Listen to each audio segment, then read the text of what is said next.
क्या आपने कभी सोचा है कि सस्टेनेबल लिविंग का आइडिया असल में शुरू कैसे हुआ? मुझे लगता था कि यह एक नया ट्रेंड है जो रियूजेबल पानी की बोतलों और जीरो वेस्ट किराने की दुकानों के साथ आया है। लेकिन इसकी असली कहानी बहुत बड़ी है और जितनी आप उम्मीद करते हैं उससे कहीं ज्यादा पुरानी है। चलो बहुत पीछे चलते हैं, जैसे हजारों साल पीछे। पुरानी सोसाइटीज माया से लेकर जापानी तक सस्टेनेबली जीती थीं क्योंकि उन्हें ऐसा करना पड़ता था।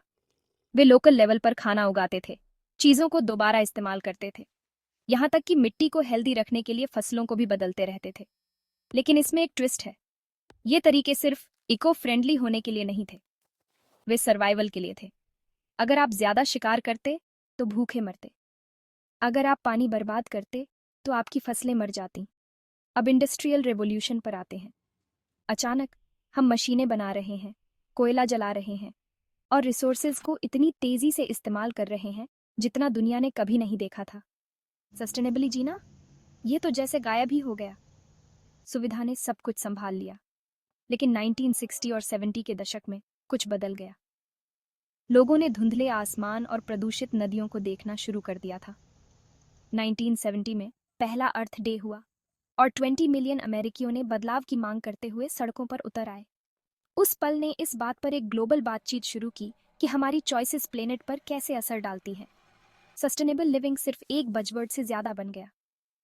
यह एक मूवमेंट बन गया, एक ऐसा मूवमेंट जो ऐसे तरीकों से बढ़ा है जिसकी किसी ने कल्पना भी नहीं की थी।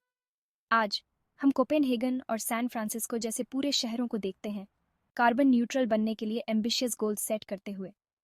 देश सिंगल यूज प्लास्टिक पर बैन लगा रहे हैं। यहाँ तक कि दुनिया की सबसे बड़ी कंपनियां भी अपने कार्बन फुटप्रिंट को कम करने की होड़ में हैं। लेकिन सबसे ज्यादा मुझे क्या हैरान करता है, सस्टेनेबल लिविंग सिर्फ एनवायरनमेंट को बचाने के बारे में नहीं है, यह बेहतर कम्युनिटीज बनाने के बारे में भी है। कम्युनिटी गार्डन्स के बारे में सोचो, बाइक शेयर्स और फेयर ट्रेड कॉफी शॉप्स। ये आइडियाज लोगों को जोड़ते हैं, जॉब्स बनाते हैं और पड़ोस को मजबूत बनाते हैं। ये सब प्लेनेट की रक्षा करते हुए। इसका असर बहुत बड़ा। 1990 से दुनिया की रिन्यूएबल एनर्जी कैपेसिटी 4 गुना से ज्यादा बढ़ गई है।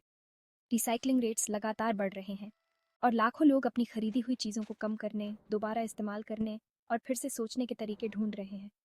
लेकिन कहानी अभी खत्म नहीं हुई है। मेरी हर चॉइस, आपकी हर चॉइस मिलकर कुछ बड़ा बनाती है। सस्टेनेबल लिविंग मूवमेंट छोटे छोटे एक्शंस और बड़े आइडियाज़ का एक पैचवर्क है जिसे परवाह करने वाले लोगों ने एक साथ बुना है।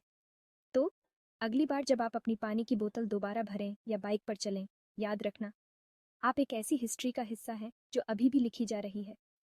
और कौन जानता है, अगला बड़ा चैप्टर आपसे शुरू हो सकता है।